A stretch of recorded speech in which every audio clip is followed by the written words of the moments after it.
Once upon a time, in the glowing city of Enugu, there lived a man named Ikenna, whose name opened doors before his footsteps reached them. He was a man blessed not only with wealth but with a good heart that overflowed like a river during the rainy season.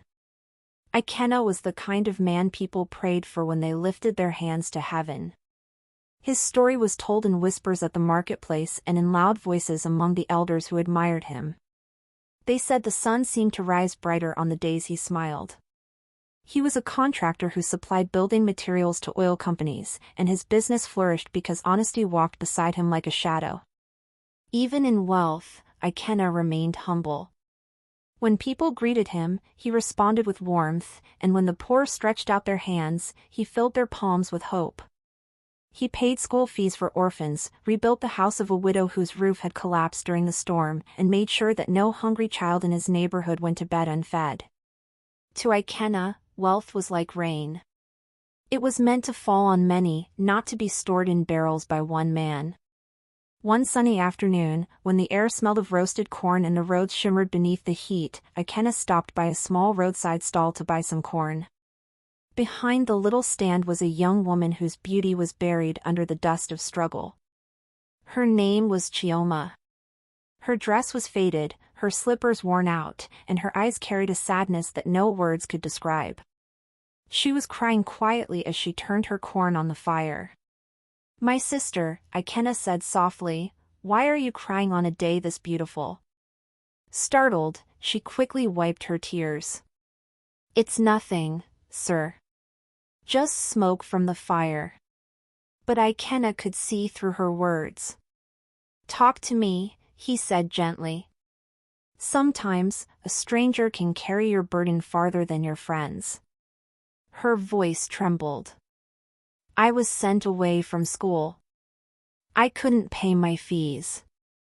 I tried to sell corn to make some money, but life has refused to smile at me." Ikenna studied her face, his heart swelling with compassion. Without saying another word, he reached into his pocket, pulled out a bundle of cash, and handed it to her.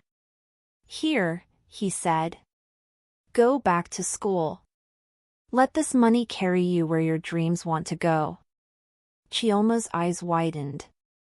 "Sir, I can't take this. You don't even know me." He smiled. "I don't need to.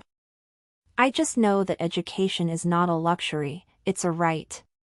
Take it, and when life blesses you, bless someone else." That moment changed everything. Chioma went back to school. She called him now and then to say thank you or ask for advice. What began as kindness grew into friendship. She admired the humility with which Ikenna lived. He admired her determination to rise. Their conversations became longer. They began to share laughter, then silence that spoke louder than words. And soon, friendship became love. Years passed. Chioma finished school, and Ikenna proposed. Their wedding was grand, an event that the city of Enugu would never forget. Even the governor's wife attended, and people said the sun smiled brighter that day. The marriage was filled with joy. Ikenna loved Chioma with every breath in him. He treated her not as a possession but as a queen. He opened a jewelry business for her, supplying her with capital and guidance. The shop bloomed faster than anyone expected. Chioma became one of the most successful businesswomen in town. "Ikenna," she would say with a proud smile, "you are my destiny helper." He would laugh and reply, "If Chioma sneezes, I'll buy her a handkerchief made of gold." Their life together was a melody. They traveled the world, wore smiles like ornaments, and shared dreams over candlelit dinners. People envied them and said theirs was the kind of love that only heaven could create. But one fateful evening, life turned its face away. It was raining heavily.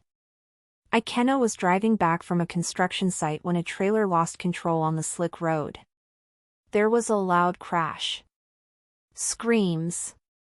Then silence. By the time the rescuers pulled him from the wreck, his legs were crushed, and his body was covered in blood. Chioma rushed to the hospital, her heart pounding like a drum. When she saw her husband lying motionless, covered in bandages, she fell to the floor and cried until her voice broke. "God, please," she begged, "don't take him from me." Days turned into nights, and nights into days. For a long time, Ikenna lay between life and death. Then one morning, he opened his eyes. Chioma screamed in joy and ran to hug him. But her joy was cut short when the doctor walked in with a heavy face. "Madam," he said softly, "your husband survived, but there is permanent damage. He won't be able to walk again. And he has lost his sight." The words struck her like lightning. She couldn't breathe. She turned to her husband, who was staring into darkness. "Ikenna," she whispered, "you'll be fine. We'll get through this." But inside, her heart began to tremble. At first, she took care of him with patience. She fed him, bathed him, read him the newspaper, and managed his business calls. But as time passed, fatigue grew. Ikenna could no longer go to work. His once booming business began to crumble. Contracts were cancelled, partners withdrew, and his accounts slowly dried up. The man who once controlled wealth now sat in a wheelchair, fumbling in the dark. Meanwhile, Chioma's jewelry business grew stronger. She made millions, expanded to other cities, and started walking like a queen. Wealth, which once humbled her, began to whisper lies into her ear. She started believing she was the reason for her success. As Ikenna's world dimmed, hers brightened. At first, her irritation came in small doses, loud sighs when he called her name, sharp replies when he asked for help. Then, the poison of pride spread. She began to treat him with contempt. "Ikenna," he said one day, his voice trembling, "please help me find my stick. I think it rolled under the table." Chioma turned sharply. "Must I do everything for you? Can't you use your hands to search? What exactly do you want me to do in this house?" Her words cut deep. Ikenna froze in silence. As the months passed, Chioma stopped pretending. She stayed out late, coming home smelling of wine and expensive cologne. When Ikenna asked where she was coming from, she snapped, "You're not my jailer. Don't question me. You're lucky I haven't left this house." The man who once lifted her from poverty now sat in his chair, wondering how love could rot so fast.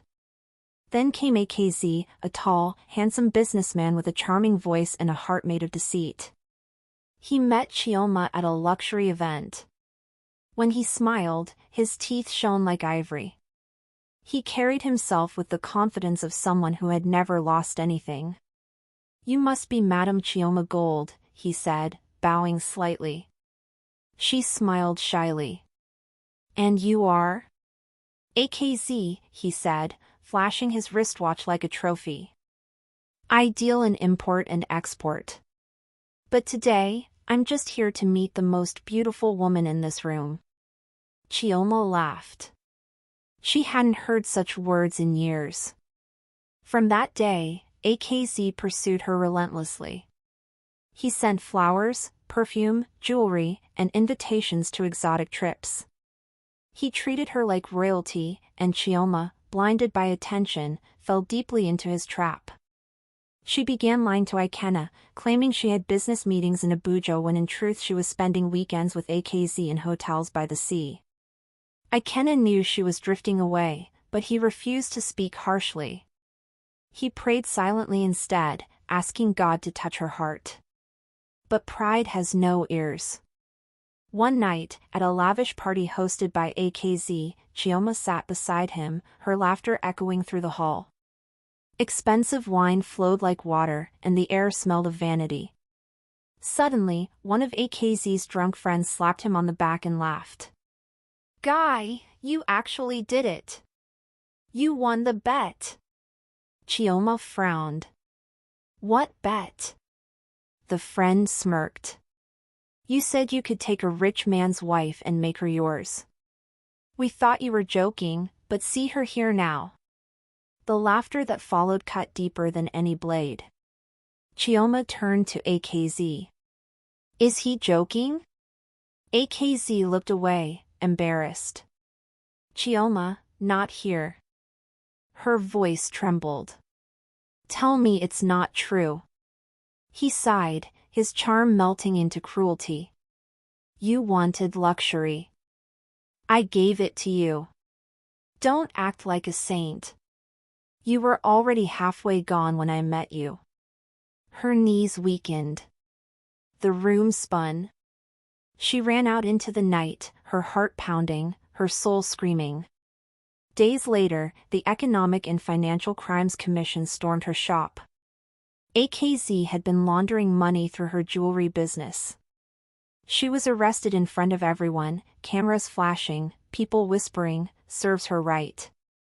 Her name became a stain. Her wealth vanished. Her friends disappeared. And AKZ? He fled, leaving her to face the fire alone. After weeks in detention, she was released on bail. Her mansion was gone. Her shops sealed. Her bank accounts frozen. The world that once adored her now mocked her downfall. Broken and desperate, Chioma returned to Enugu. She walked to her former home with trembling feet. The gate she once ordered opened with authority now stood closed, freshly painted. She peeked through and saw something that crushed her heart, Ikenna sitting in the courtyard, smiling as Ife, their kind neighbor, fed him gently. They were laughing, and for the first time in years, he looked alive. Chioma knocked weakly. Ife opened the door, surprised. "Chioma?" "I want to see my husband," Chioma whispered. When Ikenna heard her voice, he turned. "Chioma," he said softly. She fell to her knees. "I'm sorry, Ikenna. I was blind. I was foolish. Please forgive me." Ikenna sighed deeply. "Chioma, I forgave you long ago. But forgiveness doesn't erase what pride destroyed. It only frees my heart." She cried harder. "Then let me stay. Let me make it right. I've lost everything."